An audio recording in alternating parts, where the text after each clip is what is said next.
one way of depleting them out of getting out of range, right? So in that kind of pause, they were looking at a way of like pushing through Yeah. the defense of Cambodia, but again, they were targeting more of like the way of how do we answer this? Objective or we go for the push?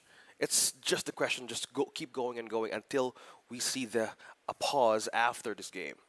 Well, I think too, part of this is where they're currently at is they need to be able to fight for this Lord. Like they can't, neither of these teams can give it up. That's number one.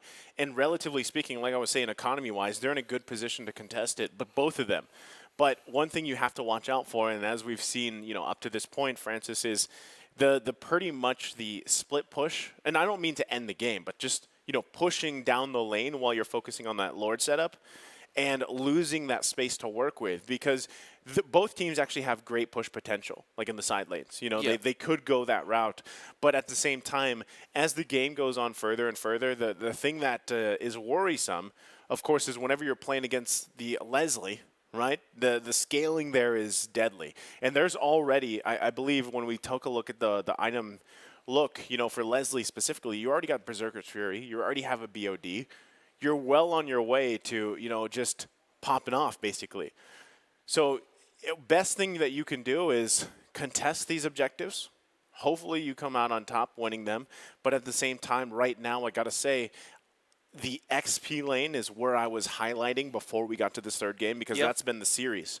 And if you remember, ATM and both Eisen have had amazing games. But this one right now, I got to say, ATM's pulling through, right? Especially on this Arlot. On the Arlot, just like you did in game one.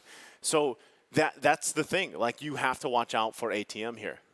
Well, the question is, will you do it when he does the Vengeance, or will you do it when he does the Final Slash? Because at some points, he tends to have this good angle, like sweeping away one when he tries to go back. Do you see that fight right up top when he was trying to go for a one member and it just completely separate the fact that they might be in a way of an ambush up top? So that's one way of like seeing those kinds of threats. And if this is in the comfort of D7 as well as the XP line on the other side, maybe this is their edge of just crawling their way back. Well, again, like crawling their way back through the series, through everything else, relatively to speak, for game three, it's even.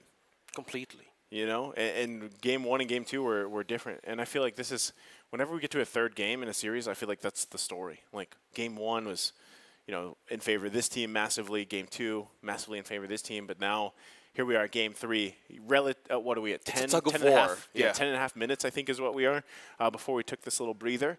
And it's anyone's game. Again, tug of war. Best of one. Whoever comes out on top here goes towards facing off against the Philippines. Yeah.